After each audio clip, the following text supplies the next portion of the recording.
nambarkay ku siisay makii maamada maswaakii gabadha maamada gabadheeda ayay igu tiri aabe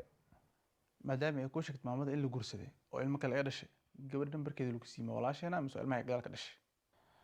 aabe waxay igu tiri waa corodeeda marka lambarka la isiiyo waa lambarka gabadheeda haddii lambarka lagu siiyey maad wacdi marka maxaad u haysataa faadamo haddaan waca maxaan u sheegaa waxa u sheegi lahayd maana ay weydiinay warjirna ninkii keenaa bixiye gabadha waxa isu sheeg hooy saas dhan uma fududa aabe waxbana isku sheegin salaan horta inaan kula kulmaan rabaa dheh taladaas waa baaquli dollar inuu bixiso laga sugay ma qof wasan aqoon iskala kulma ma waalantaadii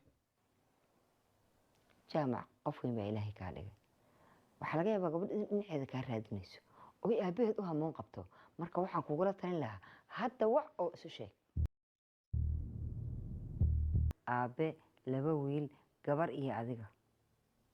soo ma saxni haa hooyo qoyskeena intaasuu ka kooban yahay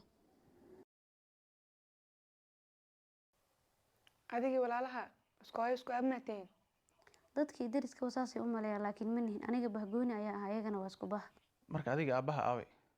I wish inaad jawaab u hayn lahaa su-aashaada aniga ayaa mar walba isweydiiyey jawaabna uma helin laakiin aabe inuu nool yahay lama aha gabadhayda maxaad ugu malaysay inuusan aabaha noolayn aabe hadduu nool yahay way soo raadin lahaa soo maaha aabaha xun mararka qaar muxuu dhaamaa aabalaanta maxaa yeele waa iska dugaashanaysa hadduusan wax ku tarin xitaa magaciisa ayaa ku meel maraysaa magaciisa ku meel maraysaa oo see ah aniga maalinkaa dhashay aabe adduunka iguma soo dhaweynin hooyadayna waxaa suuqa loo geliyay inay meeri lahaan igu dhashay maalintaa ifka imaaday hooyaday gabar ayaba meesha lama dhihina waxa la dhashay ayaa la yidhi ninka hooyaday guursad aad ayuu iigu darnaa balse waxaa keliya abaalkuga haya waxay tahay inuu ii ogolaado inaan isticmaalo magaciisa xaafad cusub ayaa degnay waxaan u noqday aamine muuse cali magaciisa waa watay laakiin maqaamkii aabanimo muuse lahayn markastoo aa qalad kale wuxuu dhihi jiray aabbaha wuxuu kaaga taguu qabaa aniga mararka qaar waxaa isweydiiyaa inuu aabbahay nool yahay in kale aabbaha wuu nool yahay abaayo wuuna ku dhinac fadhiyaa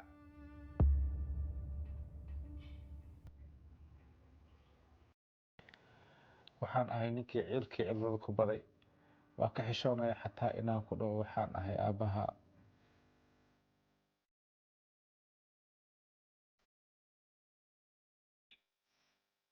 aada uga dhayn axmed iyo ramlo waa walaalaha isku qisana waa tihiin waxaan rajeynaa sida ay u cafiyeen inaad adigana u cafin doonto aabaha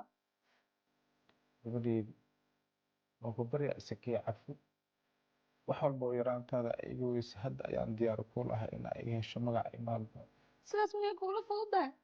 miyay kuula fududahay wax badan ayaa ilaahay ka baryaa inaan maalin wejigaaga arko balse maanta uun ayaa ogaadin ilaah waxyaabaha weydiisan mararka qaar aysa faa'iido noolahe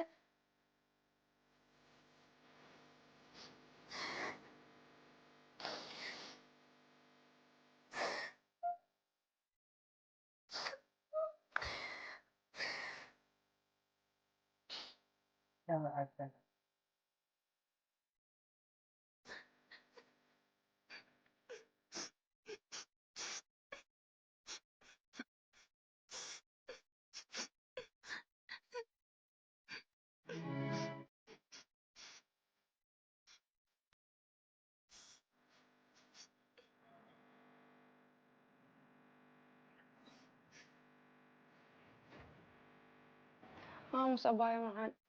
waa ku faraxsanahay inaan maanta ku dhihi karo waa ku dareemi karaa maxaa yeele intan waa kaaga horeeyey laakiin abaayo aabeen muxuu saa noogu sameeyey abaayo dayaca khayr mas-uulnimada aabba la-aanta ciilka iyo cidlada gabdho badan oo ficeena nala qabo laakiin maanta waa alxamdulilah hadduu aabeena qaladkiisa kasoo laabtay inuu maanta aabeeya